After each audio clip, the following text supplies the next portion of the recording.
कर्मणा दैव नेत्रेण जंतुर्देहोपपत्तये श्रिया प्रविष्ट उदरम पुंसोरेतकणाश्रया। व्यक्ति के शुभ और अशुभ कर्मों के द्वारा यह अगला जीवन जीता है। कललम त्वयि करात्रेण पंचरात्रेण बुधबुधुम। पहली रात्रि को यह मां के गर्भ में पहुंचता है जी। जैसे इसके पुण्य बनते हैं वैसा ही संयोग बनता है। गर्भ में पहुंचा, वह एक रात्रि में मां के उदर में कलल बन जाता है। पांचवी रात्रि में बुधबुधा रूप होता है। 10 दिन में बेर की गुठली के समान ये हो जाता है मां के गर्भ में। पंचरात्रेण बुधबुधम, पांचवी रात्रि में बुधबुधा जैसा। दशाहेन तु करकंधु, 10वीं रात्रि में बेर की गुठली की तरह। पेशण्यम बाततः परम, वर्णन किया गया है। उसके बाद मांसपेशी अथवा अंडज प्राणियों में अंड के रूप में यह परिणत हो जाता है।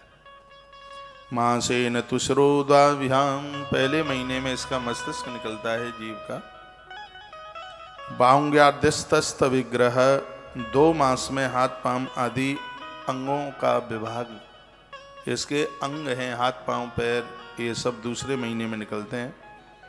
नखलोमा अस्ति चर्माणी, तीसरे महीने में नाखून है, हड्डियां हैं, ये तीसरे महीने में। तत्पश्चात लिंगक क्षुद्रस्त्रवस्तवः, चौथे महीने में त्वचा और 7 धातुएं, स्त्री है या पुरुष है वह चिन्ह बनते हैं।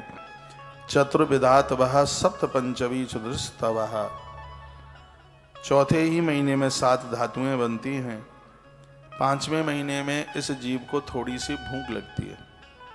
षड्भुजा युडावीतः कुच्छौ भाम्यत दक्षिणे, 6वें महीने में यह माता की कुच्छणी में उल्टा हुआ लटका रहता है। यह जीव बहुत डिस्टर्ब हो रहा है यहां से। 6वें महीने में ये कुच्छी में उल्टा लटका रहता है।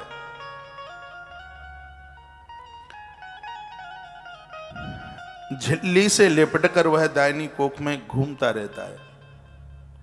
7वें महीने में नारी को असह्य वेदना होती है, इस जीव को कष्ट होता है। इसलिए मातृ जगधान पनादही धातु सम्मते श्वेते बिड़मूत्र योर्गते से जंतुर संभवे। 7वें महीने में मलमूत्र के गर्त में पड़ा रहता है, इस जीव को इतना कष्ट होता है। ये जितना भी भजन पूजा पाठ आराधना इसलिए की जाती है कैसे भी इस नरक कोठरी से जीव का बचाव हो। वह सुकुमार तो होता ही है, वहां भूखे कीड़े इसके अंग प्रत्यंगों को नोचते रहते हैं। तब अत्यंत क्लेश के कारण वह क्षण क्षण में अचेत हो जाता है। माता के खाए हुए कड़वे, देखो तीखे चीखे पदार्थ जो मैं अभी आपको बोल रहा था, कटु तीक्षण लवण रुक्षान नादिस्त बिलबड़ई। गर्भकालीन वेला में माता चीखे चुड़पुड़े बहुत ज्यादा नमक मसाले वाले पदार्थ जब वह खाती है तो लाखों लाखों बिच्छू एक साथ डंक मारे, जीवात्मा को इतना कष्ट होता है, इतनी वेदना होती है।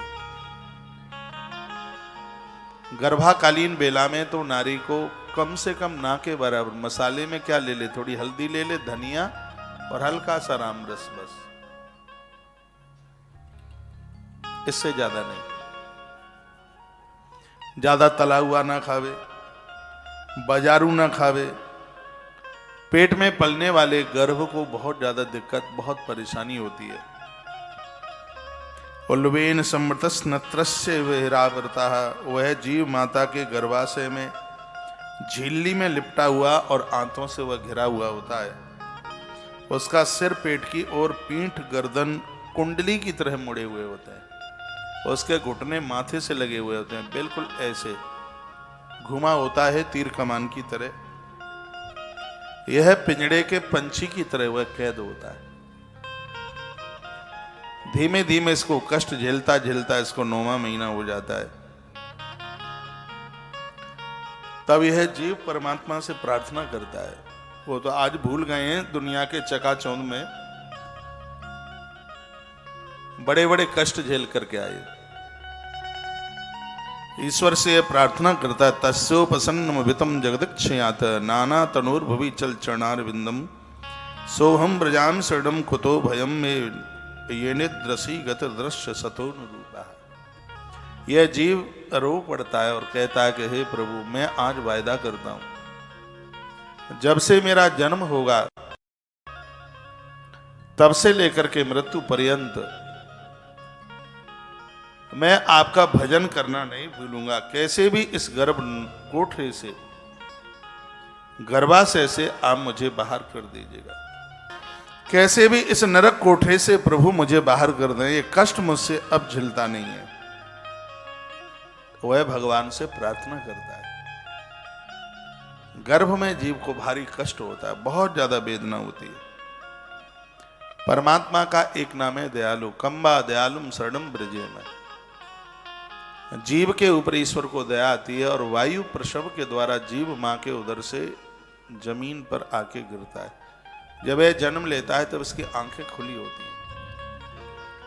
जिस समय यह जन्म लेता है इसको कई कई सैकड़ों जन्मों का इसको भान रहता है, इसलिए बहुत बहुत रोता है, चीखता है, बिलखता है। लेकिन जो ही जमीन का स्पर्श होता है तो माया का आवरण उसको घेर लेता है और इसको पूर्व की सब विस्मृति हो जाती है। रुदन करता है, जन्म से लेकर के 25 साल खेल और कूद में निकाल देता है। गृहस्थ की सीढ़ी पर पांव रखता है, तमाम तरह की जिम्मेवारियां उसके पास चल करके आ जाती हैं। ईश्वर से यह वायदा करके वह आता है कि हे परमात्मा, मैं जन्म लेते ही मृत्यु पर्यंत तक तेरा भजन करना नहीं भूलूंगा। लेकिन वह वायदा उसको याद रहता नहीं है बिल्कुल भी। माता पिता का धर्म और कर्तव्य सिर्फ इतना सा ही नहीं है कि बच्चों के लिए आप मकान बना दें, उनके लिए धन इकट्ठा कर दें। श्रीमद् भागवत के 5वें स्कंद में लिखा है, मां वही मां है जो बच्चे को संस्कार दे दे। पिता वही है जो अपने पुत्र को अतिशय विद्वान बना दे, समझदार बना दे। विद्वान का मतलब किताब पढ़ना नहीं है, विद्वान का मतलब है अपने आप को पहचान लेना, ईश्वर की तरफ कदम बढ़ाना। यह पिता का दायित्व है।